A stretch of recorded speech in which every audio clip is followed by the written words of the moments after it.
Hey folks, my name is Girish, the host for Back2Basics, another Back2Basics for another week. The season is almost over, guys, and I'm telling you, I'm very, very excited.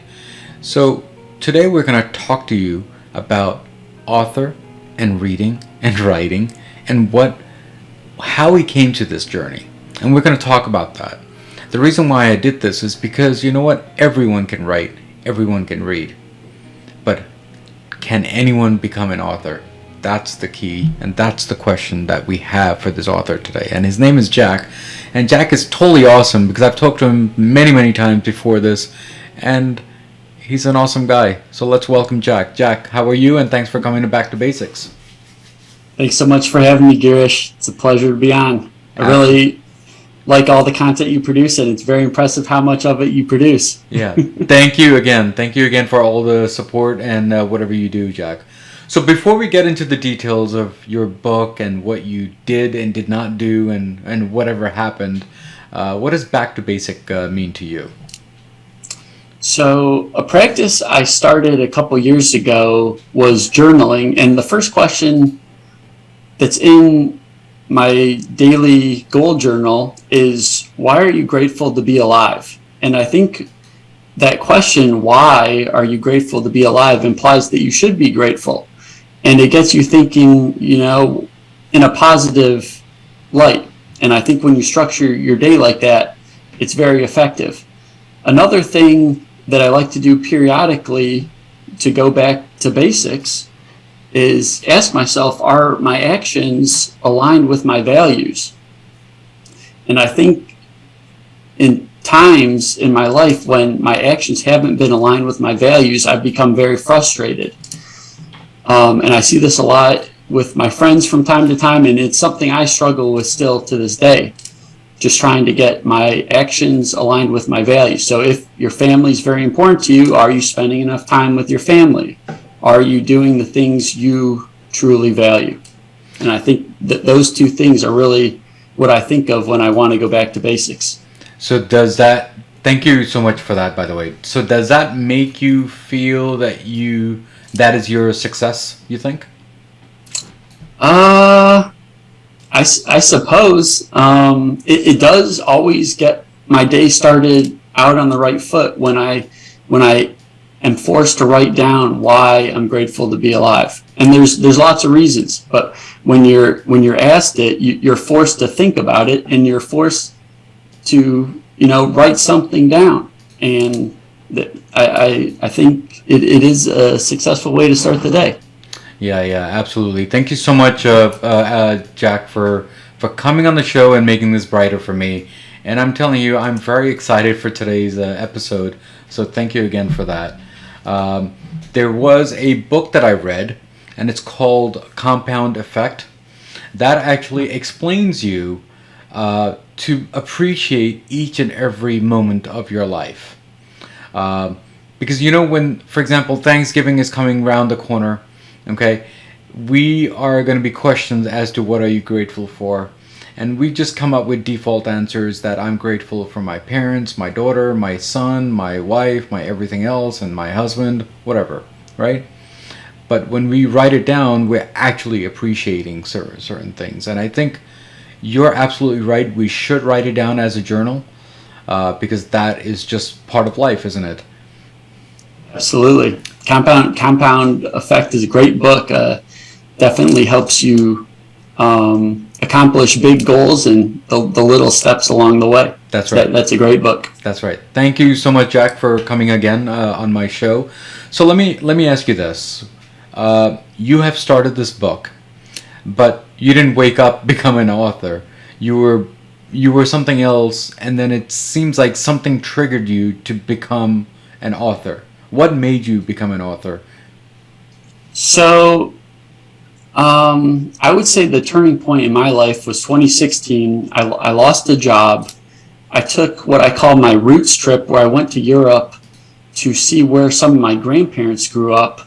And one of the stops was Auschwitz, the concentration camp in Poland.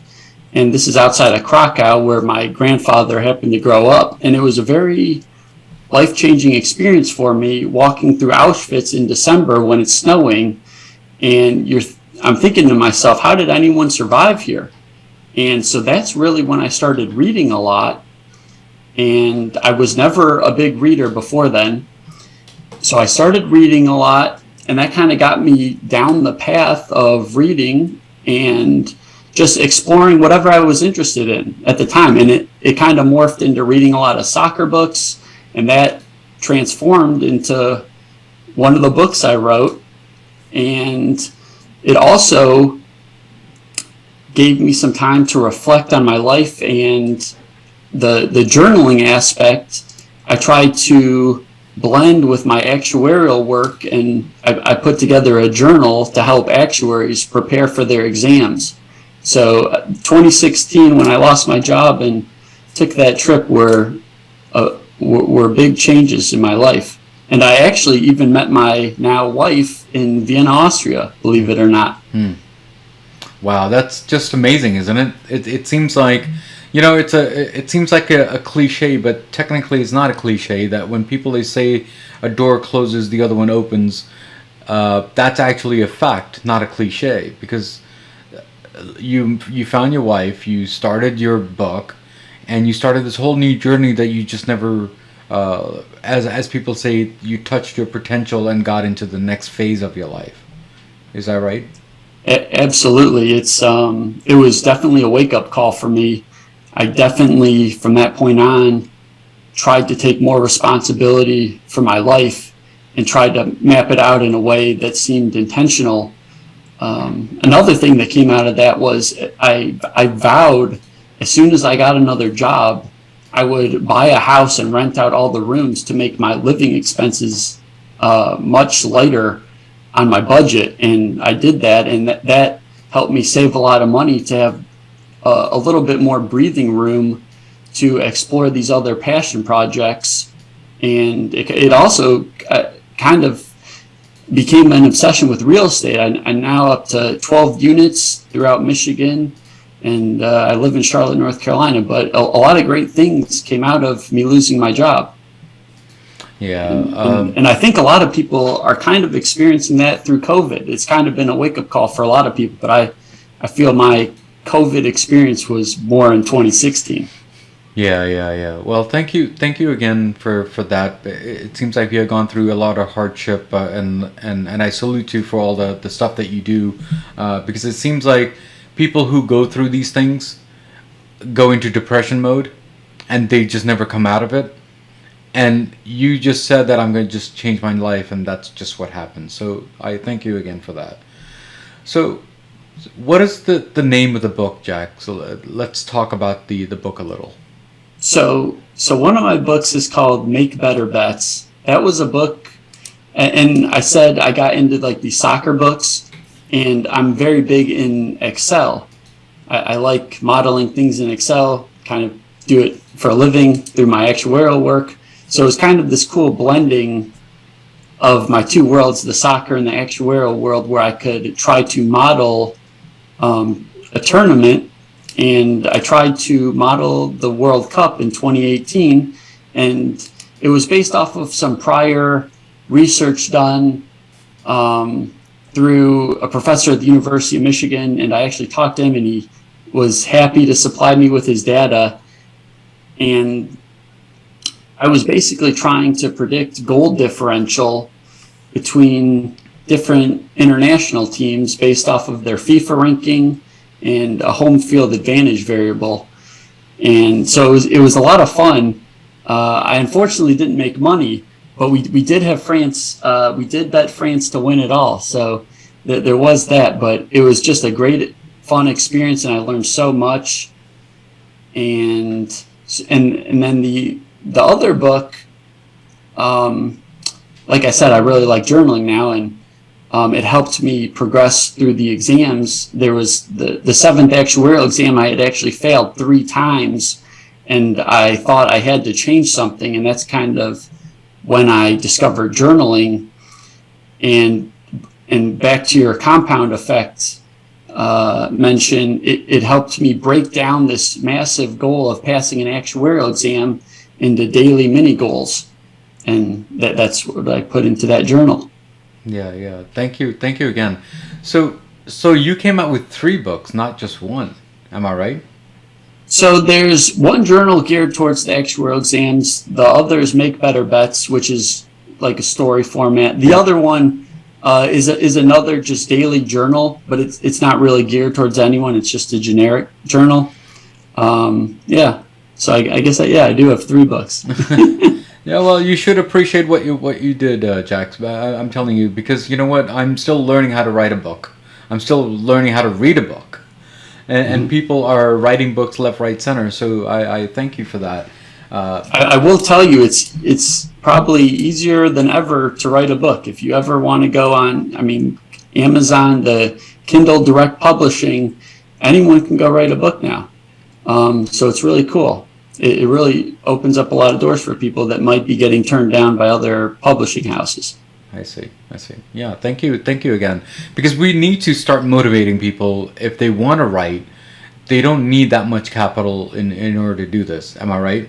Absolutely. Just basically your sweat equity. You might need, if you weren't super confident in a cover, you could, I mean, I paid people on Fiverr, Fiverr, where you can go find people that do ad hoc jobs like that. And there's a lot of talented people that can design all sorts of things for you.